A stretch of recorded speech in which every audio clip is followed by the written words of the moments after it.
The Japanese destroyer's searchlight swept across the water like the finger of death. Missing our bow by mere feet, we held our breath, engines cut to idle. Drifting in the darkness off Naval, 23 American sailors pressed against the deck of PT-164, trying to become invisible. In the cargo holds of the 3 Japanese transports behind that destroyer, nearly 8,000 enemy soldiers sat unaware that their journey to reinforce Kolombangara was about to end in the black waters of the Solomon Sea. The date was July 19, 1943, and in exactly 4 minutes, we would unleash hell from the shadows. My hands gripped the twin .50 caliber mount so tightly my knuckles ached. Beside me, Ensign Robert Dutch Vanderberg whispered coordinates to our skipper, Lieutenant Commander Arthur M. McPherson. The green phosphorescent glow of our compass was the only light we dared show. Behind us, hidden in the moon's shadow cast by Vela's volcanic peaks, PT-168 and PT-171 waited for our signal. We were America's secret weapons, and the Japanese Navy was about to discover why darkness was no longer their ally. My name is Chief Petty Officer Thomas Tom Harrigan, United States Navy Reserve, and I was one of the first to prove that small wooden boats could sink steel warships. People often ask me what it was like being part of the most closely guarded naval secret of 1943. The truth is, we were too busy trying not to die to think about making history. We only knew that if we failed tonight, those 8,000 Japanese soldiers would reach Kolombangara, where they would slaughter American boys trying to take that strategic airfield. Every torpedo we carried represented hundreds of American lives that might be saved. Every enemy transport we sent to the bottom meant parents back home. Who wouldn't he receive that dreaded telegram from the War Department to understand how 3 boats smaller than most private yachts could challenge the Imperial Japanese Navy at the height of its power? You need to understand what we were up against in the summer of 1943. The Japanese had turned night fighting into an art form since their victory at Savo Island the previous August, where they sank for Allied cruisers without losing a ship. They owned the darkness in the Solomon Islands. Their sailors trained for years in night combat, learning to fight without radar, using only keen eyesight and practice coordination. They called their nighttime supply runs the Tokyo Express, and we called them the Rat Run. Either way, they moved troops and supplies with near impunity once the sun went down. The American Navy had bigger ships, better radar, and more firepower, but we were losing the night war. Our admirals, trained in the traditional battle line tactics of Jutland and Manila Bay, couldn't adapt quickly enough to this new kind of warfare. Our cruisers and destroyers, designed for fleet actions in the open ocean, were sitting ducks in the confined waters of the Solomons. We needed something different, something the Japanese wouldn't expect. That something was being built in secret boat yards from New Orleans to New York, and it would revolutionize naval warfare forever. The PT boat patrolled torpedo boat was born from desperation and American ingenuity. At 80 feet long and 20 feet wide, they were constructed from laminated mahogany plywood, not steel. 3 Packard 5M to 500 engines, modified versions of the Liberty aircraft engine, pushed them to speeds over 45 knots faster than any torpedo or conventional warship we carried. For 21-inch torpedo tubes with Mark 13 torpedoes, a 20mm Oerlikon cannon, 50 caliber machine guns, and enough ammunition to raise hell for about 15 minutes of sustained combat. After that, we'd better be heading home or heading to the bottom. I first saw a PT boat in February 1943 at the Motor Torpedo Boat Squadron as training center in Melville, Rhode Island.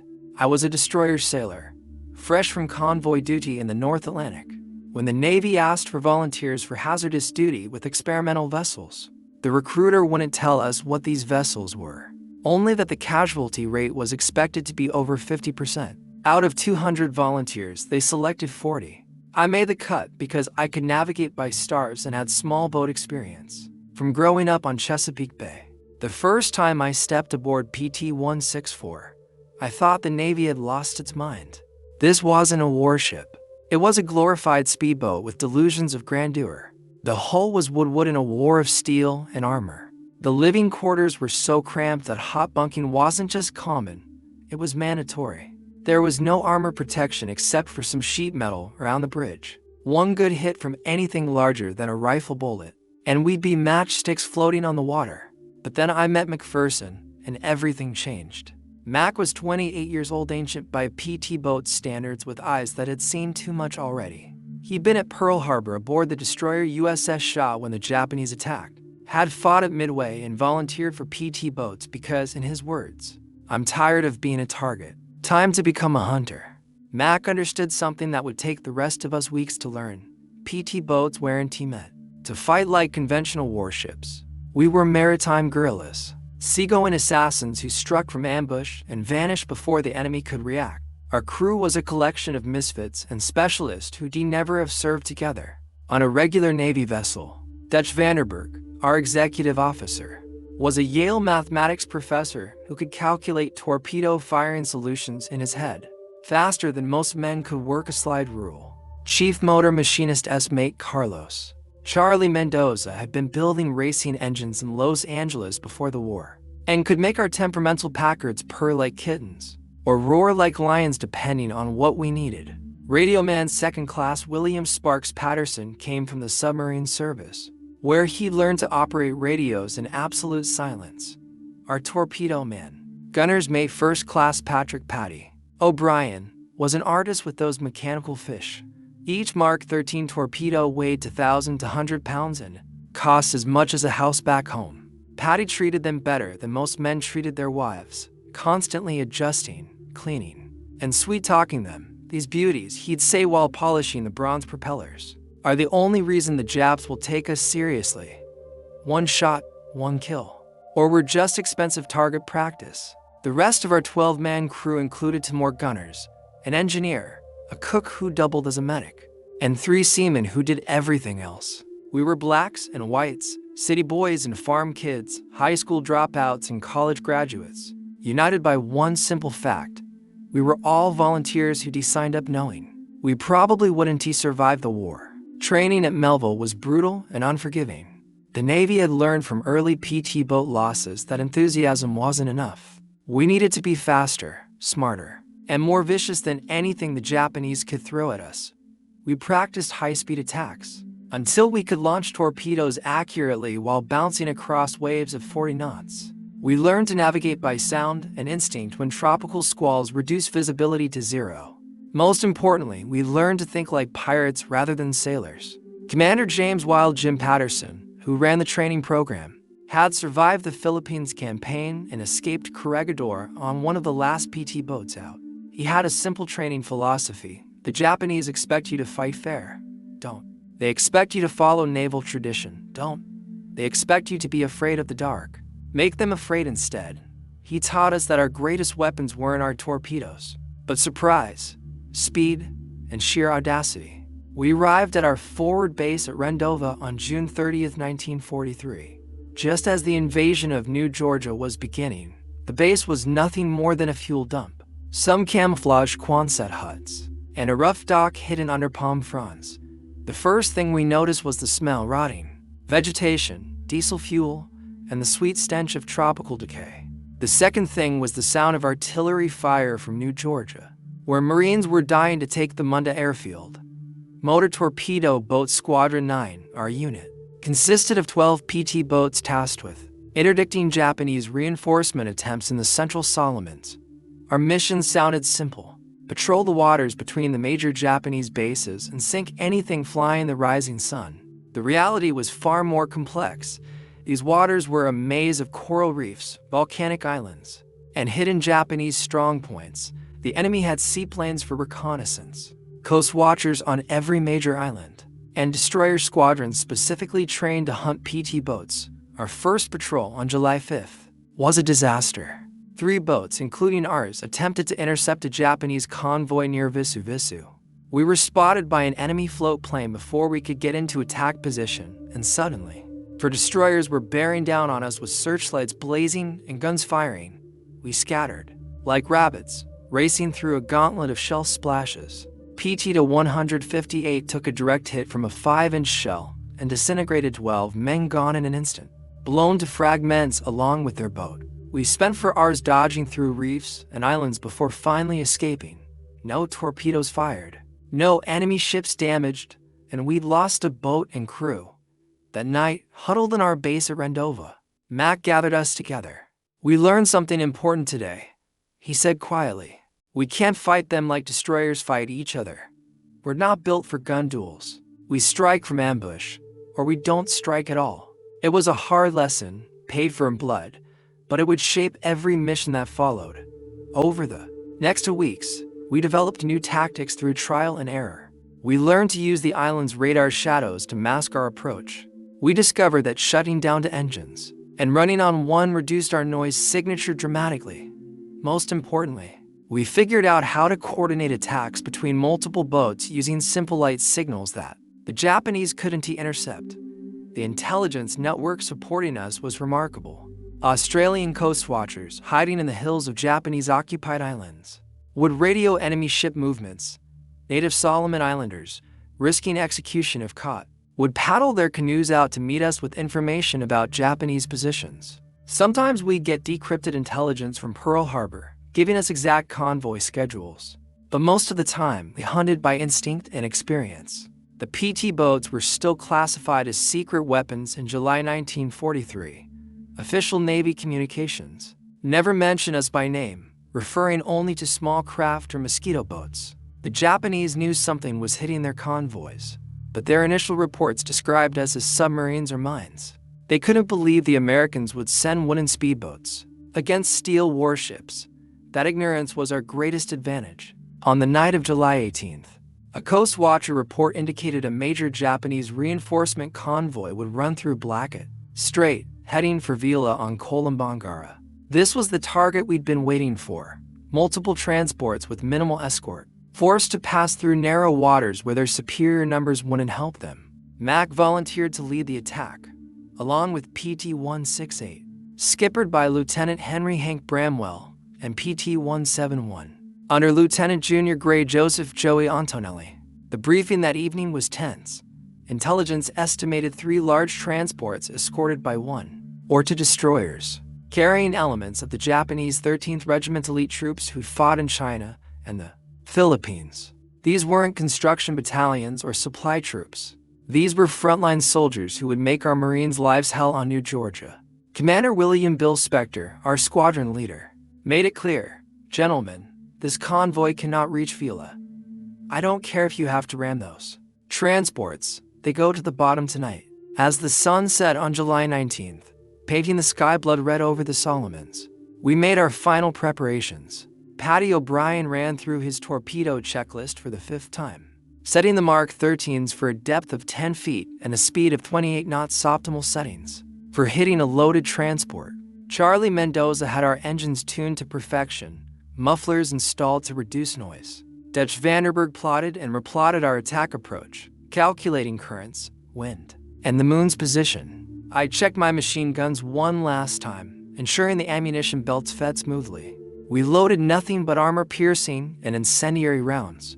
Regular ball ammunition was useless against steel ships, but API rounds could penetrate bridge windows, start fires, and suppress enemy gun crews. Every 5th round was a tracer, creating lines of fire that looked like deadly fireworks in the night sky. At 20-30 hours, we slipped our moorings and headed into the gathering darkness. The 3 boats moved in column formation, engines muffled to a low rumble. As we cleared Rendova Harbor, Mac ordered us to test weapons. The night erupted briefly in gunfire as 12 machine guns and 3 20mm cannons barked into the empty sea. Then silence again, broken only by the rhythmic pulse of our engines and the hiss of water along our hulls. The ocean was rougher than we'd hoped, with a 2-foot chop that would make torpedo accuracy challenging. But it also meant our wakes would be harder to spot, and the wave action would mask our engine noise. Every advantage mattered when you were 80 feet of plywood attacking for 100 feet of steel. By 2,300 hours, we reached our ambush position off the north coast of Vela La Vela. Mac cut the engines to idle, and we drifted in the darkness, waiting. The only sounds were water lapping against our hull and the distant rumble of artillery from New Georgia. Then, at 2,347 hours, Sparks Patterson picked up a transmission from a Coast Watcher reporting 3 large ships to escorts, bearing to 180, speed 18 knots, range 15 miles from your position. The hunt was on. Mac started to engines, keeping them at low throttle as we moved to intercept. The mathematics were simple but crucial.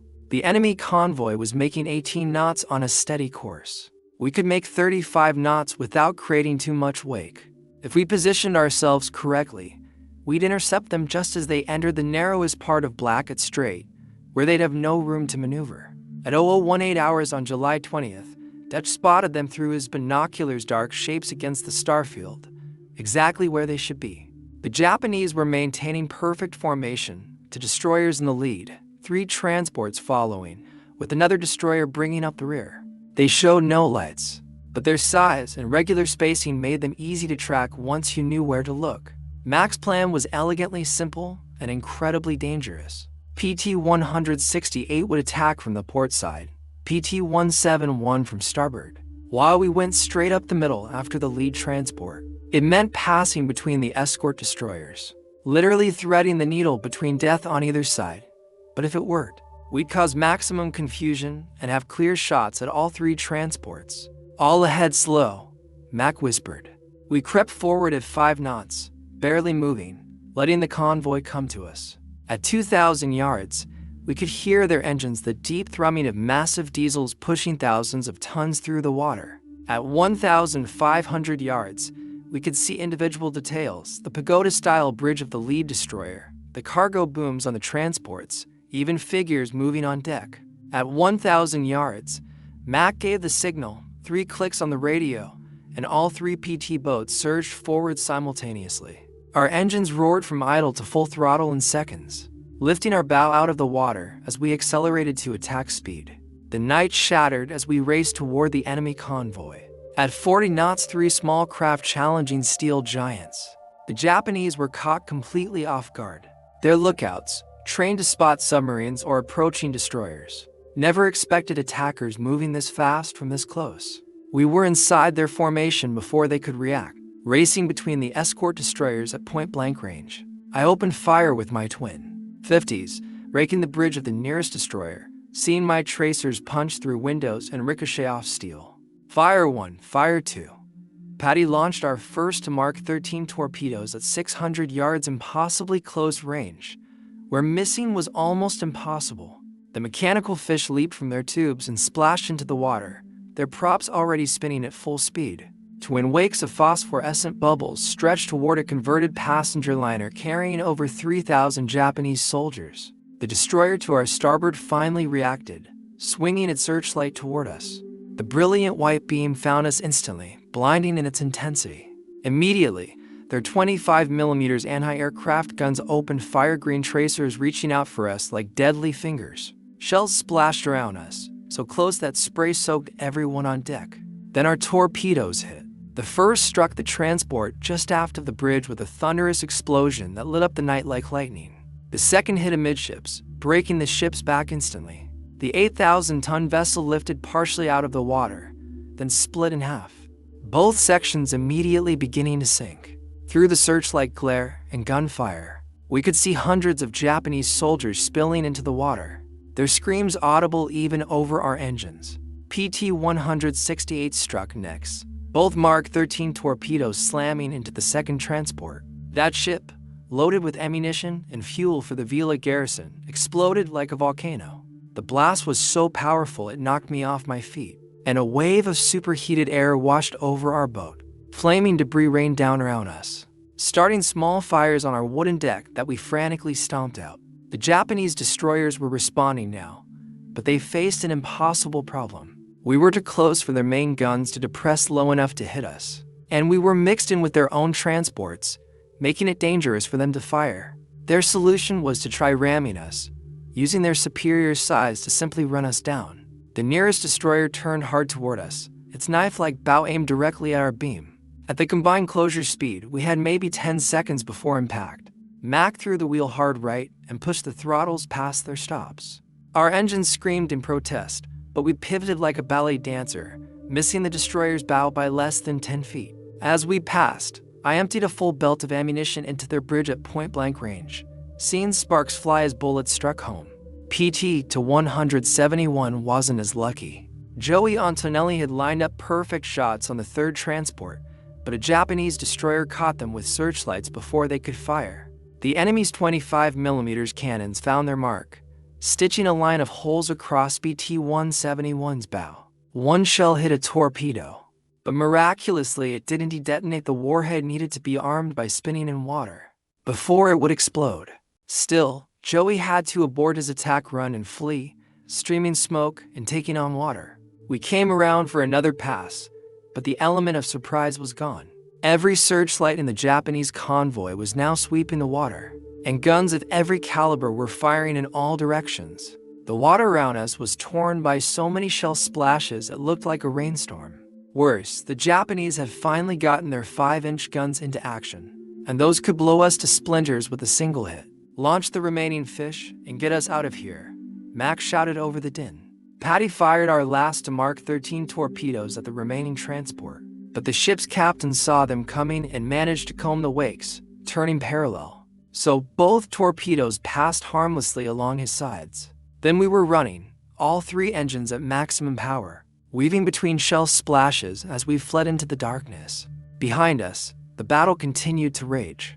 PT-168, despite taking several hits, managed to put one more torpedo into the already sinking second transport. The ammunition ship's death throes illuminated the entire strait, secondary explosions rippling through her hull as she went down. 2 of the 3 transports were gone, taking nearly 6,000 Japanese soldiers with them. The 3rd transport and the destroyers were undamaged but thoroughly shaken. We regrouped 5 miles south of the engagement area, all 3 boats battered but still afloat. PT-171 was in the worst shape, with multiple holes at the waterline and 1 engine out. We came alongside and helped transfer wounded crew members while our carpenter mates worked frantically to plug holes with everything from mattresses to life jackets. PT-168 had lost her radio antenna and taken shrapnel damage throughout her superstructure, but remained combat capable. Our boat had somehow escaped with minimal damage, some shrapnel holes, a burned-out gun barrel from overheating, and scorch marks from near misses. But we were alive, and we'd accomplished our mission to transports definitely sunk. Thousands of enemy soldiers killed, and the Japanese reinforcement schedule disrupted. The surviving transport, rather than continue to Vila, reversed course and headed back to Rabaul. The journey back to base was tense. Japanese float planes were up at first light, searching for us. We hid in the shadow of small islands, camouflaged with palm fronds, engines off, barely breathing as enemy aircraft droned overhead. It took us 14 hours to cover what should have been a 3-hour journey, but we all made it back to Rendova. The debriefing was exhaustive. Intelligence officers wanted every detail: Japanese tactics, weapon effectiveness, enemy response times. What we told them would be distributed to every PT squadron in the Pacific.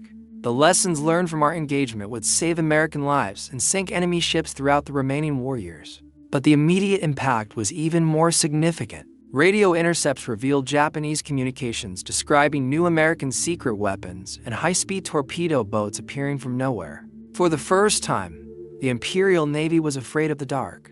They could no longer move freely at night, and couldn't guarantee safe passage even to their most heavily guarded convoys. Every shadow might hide a PT boat. Every sound might be American engines approaching. Over the following weeks, the Japanese changed their entire resupply strategy. Convoys grew larger but less frequent. Destroyer escorts doubled, then tripled.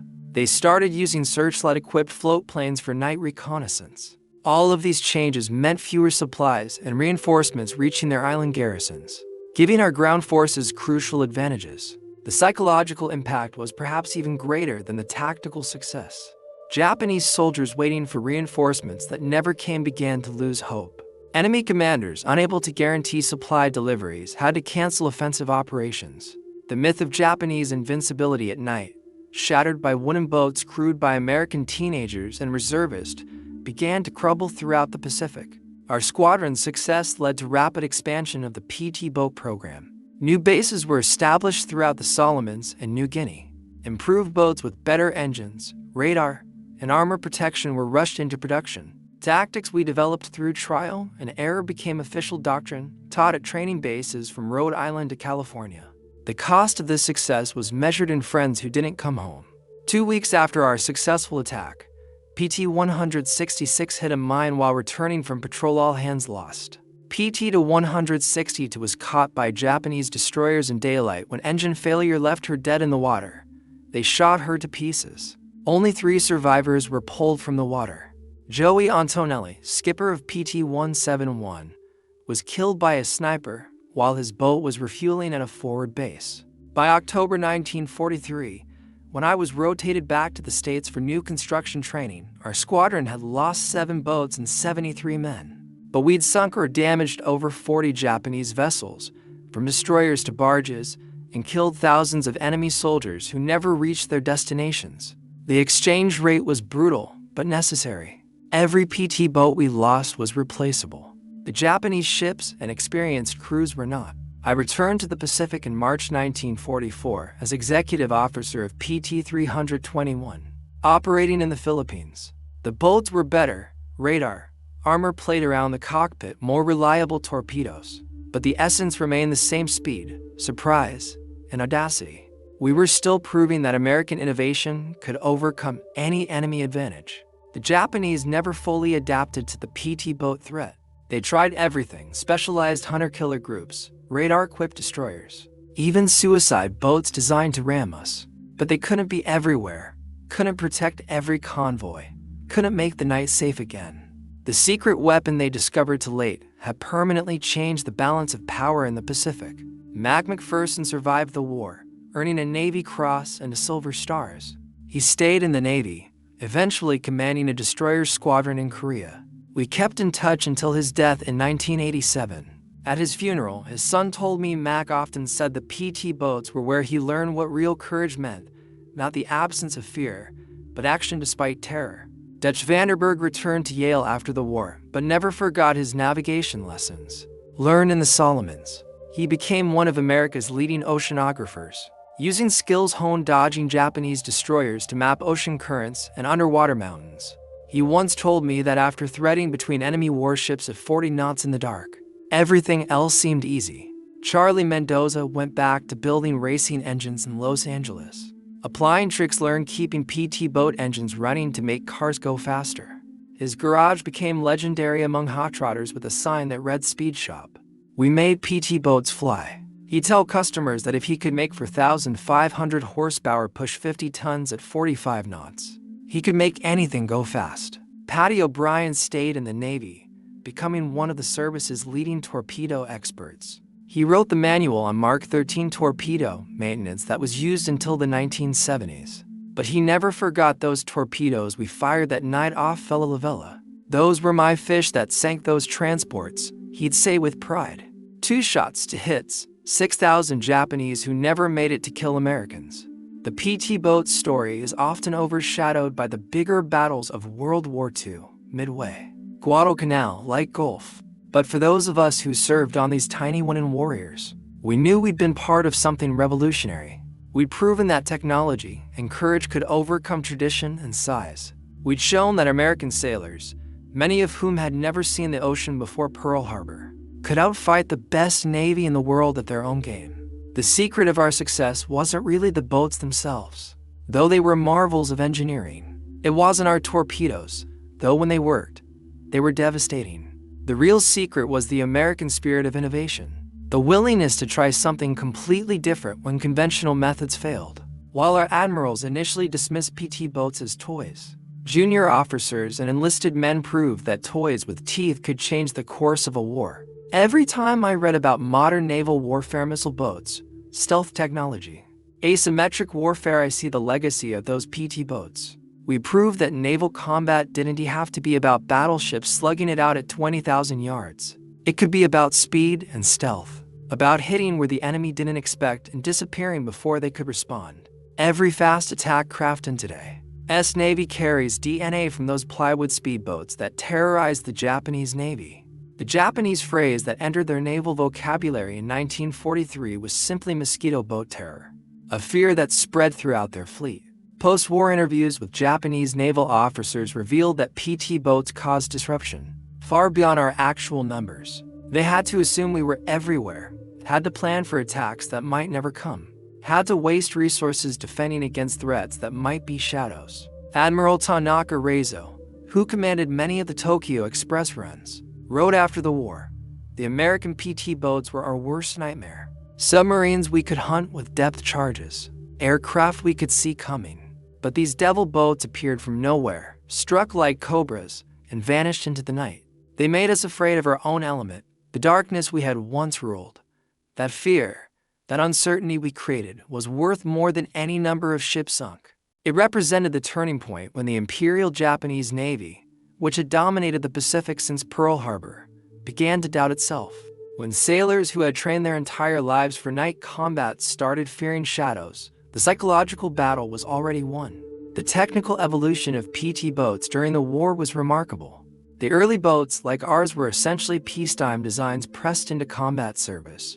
By 1945, PT boats carried radar, rockets, advanced torpedoes, and even primitive guided missiles. But the core concept never changed: small, fast, deadly, and crewed by volunteers willing to take insane risks for their country. One story that captures the PT boat spirit happened in October 1944 during the Battle of Leyte Gulf.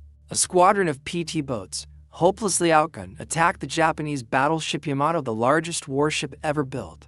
Their torpedoes couldn't even penetrate Yamato's armor belt, but they attacked anyway, forcing the massive battleship to take evasive action and buying time for American escort carriers to escape. Small boats didn't sink the giant that day, but their courage saved American lives. The PT boat bases themselves became legends: Rendova, Tulagi, Mioswondi, exotic names that meant mosquitoes, malaria, and midnight missions. These weren't Pearl Harbor or San Diego with their officers' clubs and clean sheets. These were muddy hellholes where we lived on Spam and cigarettes, where mail took months to arrive, where the only entertainment was poker and rumors. But morale remained high because we knew we were making a difference. The natives of the Solomon Islands deserve special recognition.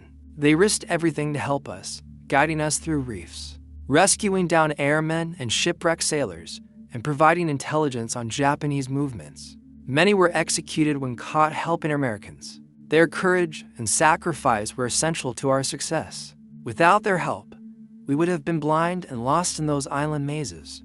The coast watchers, those lonely volunteers hiding on Japanese-occupied islands with radios and binoculars, were our guardian angels. They'd report 40 bombers heading your way or destroyer squadron moving south at high speed.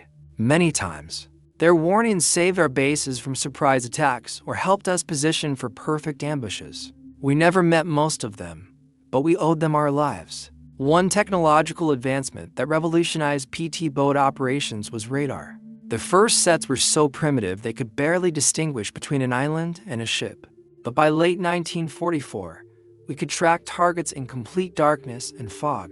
The Japanese, who had relied on superior night vision and training, suddenly found themselves at a disadvantage. We could see them before they could see us, the ultimate advantage in night combat. The evolution of our tactics was constant. We learned to use aluminum foil strips to confuse Japanese radar. We developed wolfpack tactics, coordinating attacks by multiple boats from different directions. We figured out how to use shore batteries as diversions, getting the enemy to reveal their positions by firing at fake targets, while we maneuvered for the real attack. The most dangerous missions were the ones nobody heard about: inserting coast watchers behind enemy lines, evacuating trapped Marines from surrounding beaches, running ammunition to isolated outposts under enemy fire. These weren't glamorous torpedo attacks, but grinding, dangerous work that saved countless lives. We became the Navy's Swiss Army knife, used for any job too dangerous or too crazy for conventional vessels. Personal relationships on PT boats were unique in the military. On a destroyer with 300 men, you might not know everyone's name. On a PT boat with 12 men, you knew everything: who snored, who had nightmares, who got seasick, who could be counted on when things went to hell. That intimacy created bonds that lasted lifetimes. My PT boat reunions, decades after the war, felt like family gatherings because that's what we were, a family forged in combat. The food on PT boats deserves its own mention, or perhaps complaint. We lived on K-rations, Spam, powdered eggs, and whatever we could trade from larger ships. Fresh water was precious, rationed for drinking only. We washed in seawater, which left salt crystals that chafed and burned. Coffee black and strong enough to float a wrench was our lifeblood. Some crews became creative, fishing with hand grenades or trading torpedo alcohol to base personnel for real food. Maintenance was constant and critical. Salt water corroded everything. Tropical heat rotted wood and fabric, and high-speed operations stressed every component to its limits. We spent more time maintaining our boats than fighting in them. Every man became a mechanic, carpenter, and electrician by necessity. A PT boat with engine failure in enemy waters was a death trap, so we treated maintenance like a religion. The weather in the Solomons was our constant enemy. Tropical squalls could appear from nowhere, turning calm seas into mountains of water. Lightning strikes could fry our radios and electrical systems. The heat and humidity were so oppressive that men would pass out at their posts. But bad weather was also our friend, hiding us from enemy aircraft and making our small boats harder to spot among the wind-driven waves. Navigation in those waters required skills they never taught at Annapolis. Charts were often wrong, based on surveys from the 1800s. Coral reefs could appear overnight after storms. We learned to read watercolor and wave patterns, to smell land before seeing it, to navigate by instinct when instruments failed. Every successful patrol added to our mental maps of those deadly waters. The Japanese response to PT boats evolved throughout the war. They developed special shallow draft destroyers specifically to hunt us. They created coordinated search patterns using float planes and destroyers together. They even tried using captured PT boats as decoys. But for every countermeasure they developed, we developed countermeasures. It became a deadly game of chess played at 40 knots in the dark. One aspect rarely discussed was the psychological toll. Living constantly on edge, knowing that any patrol could be your last. Watching friends die in horrific ways that marked us all. Some men cracked, requesting transfers even though it meant being labeled cowards. Others became addicted to the adrenaline, volunteering for increasingly dangerous missions. Most of us just endured, finding ways to cope with fear that never really went away. The humor that developed was dark, but necessary. We named our boats things like Sudden Death, Hell's Angels, and Grim Reaper. We painted cartoon characters on our torpedoes. Donald Duck riding a torpedo was popular. We made up songs about sinking Japanese ships. The more gruesome, the better. It was psychological armor, a way to make the unbearable bearable. The impact of PT boats extended beyond the Pacific. When the Normandy invasion was planned, PT boats were included to protect the fleet from German U-boats. The lessons learned in the Solomons were applied in the Mediterranean, the English Channel, and even the rivers of Europe. American PT boat doctrine influenced naval thinking worldwide, inspiring similar programs in dozens of navies. Looking back now, decades later, I'm amazed we survived. We were mostly kids playing with deadly toys in a war that killed millions. We made mistakes that should have killed us, took risks that make me shudder in retrospect. But we also accomplished something remarkable. We took an untested concept and turned it into a war-winning weapon. We proved that American innovation and courage could overcome any obstacle. The legacy of PT boats lives on in today's Navy. Every fast attack craft, every special operations boat, every vessel designed to strike quickly and disappear carries the DNA of those original mosquito boats. The sailors who crew them probably don't know about nights off Venezuela, or the terror we brought to Japanese convoys, but they are spiritual descendants, carrying on the tradition of speed, surprise, and audacity. When people ask me if I'm proud of my service, I tell them about that night of July 20th, 1943.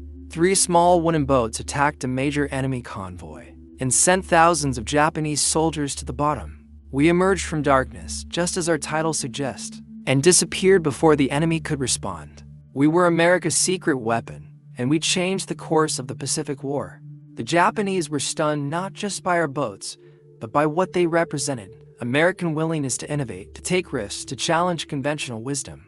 They had studied our Navy for decades, knew our battleships and carriers, our traditions and tactics, but they never imagined we'd send wooden speedboats armed with torpedoes to challenge their steel warships. That failure of imagination cost them dearly. In the end, the story of PT boats is a uniquely American story. We took a British concept, powered it with Packard engines designed for aircraft, armed it with torpedoes originally designed for destroyers, and crewed it with civilians who'd never seen the ocean before Pearl Harbor.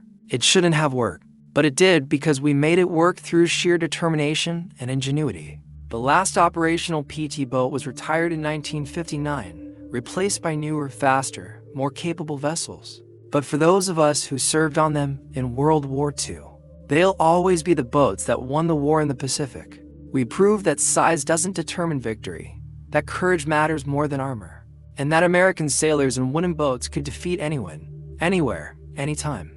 As I finish this account, sitting in my study, surrounded by faded photographs and yellowed newspaper clippings, I can still hear those Packard engines roaring in the night. I can still feel the spray of Solomon seawater on my face, still smell the cordite and diesel fumes. Most of all, I can still feel the pride of being part of something revolutionary, something that changed naval warfare forever. We were boys who became men in those wooden boats, fighting a war we didn't start, but were determined to finish. We attacked from darkness because that's where we were strongest, where our speed and surprise gave us the advantage. The Japanese learned to fear the darkness they once owned, learned that American ingenuity could turn any disadvantage into an advantage. That's the legacy of PT boats, not just the ships we sank or the battles we won, but the proof that free people fighting for their freedom can overcome any tyranny. We were small, fast, and deadly. We were secret weapons that stayed secret just long enough to turn the tide. We were the mosquito fleet that brought down an empire, one torpedo at a time. The Japanese were stunned by America's secret PT boats because they represented everything the Imperial Navy hadn't expected from Americans: innovative thinking, aggressive tactics, and the willingness to risk everything on an unproven concept. By the time they understood the threat we posed, it was too late. The shadows they had once ruled now belonged to us. And from those shadows, we struck without mercy until the rising sun finally set on Japan's Pacific Empire.